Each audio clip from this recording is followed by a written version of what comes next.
صلو علی الحبیب صلی اللہ تعالی علی محمد صلی اللہ تعالی علیہ وآلہ وسلم۔ ناظرین کرام، اس سے قبل ویڈیو میں ہم لوگوں نے رمضان کے تعلق سے چند باتیں عرض کی تھیں۔ اسی سلسلے کو کنٹینیو کرتے ہوئے آج بھی چند باتیں عرض کروں گا، اس امید سے کہ آپ سنیں گے اور دوسروں تک بھی پہنچائیں گے اور خود بھی عمل کریں گے۔ رمضان المبارک کے استقبال کے لیے 12 سال جنت کو سجایا جاتا ہے۔ چنانچہ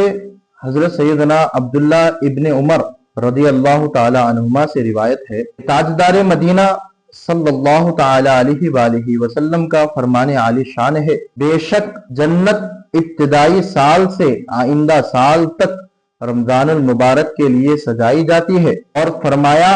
رمضان شریف کے پہلے دن جنت کے درختوں کے نیچے سے بڑی بڑی آنکھوں والی حوروں پر ہوائیں چلتی ہیں اور وہ عرض کرتی ہیں،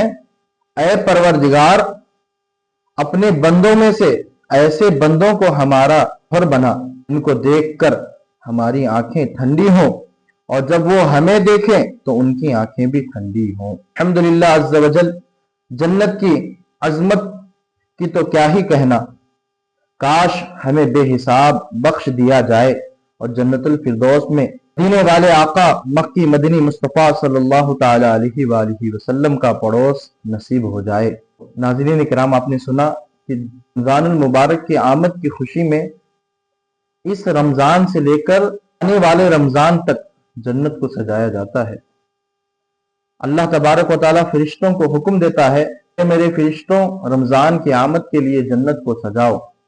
تو دیکھیں، جب رب تبارک و تعالیٰ جنت کو سجا رہا ہے، ہم اس میں جائیں تو رمضان المبارک کا مہینہ آپ کے پاس جب آئے تو اس کی قدر کریں، اس میں خوب عبادتیں کریں، اللہ کو راضی کریں، راضی کرنے والے کام کریں، روزے قطعاً نہ چھوڑیں، روزے رکھنے کی عادت کریں اور خود بھی روزے رکھیں، اور اگر آپ کے بال بچے ہیں تو ان کو بھی روزوں کی ترغیب دیں، اور اگر بالغ ہیں تو ان کو تو جبرن رکھائیں روزے۔ مولا تبارک و تعالیٰ سے دعا ہے کہ کہنے سننے سے زیادہ عمل کرنے کی توفیق عطا فرمائیں۔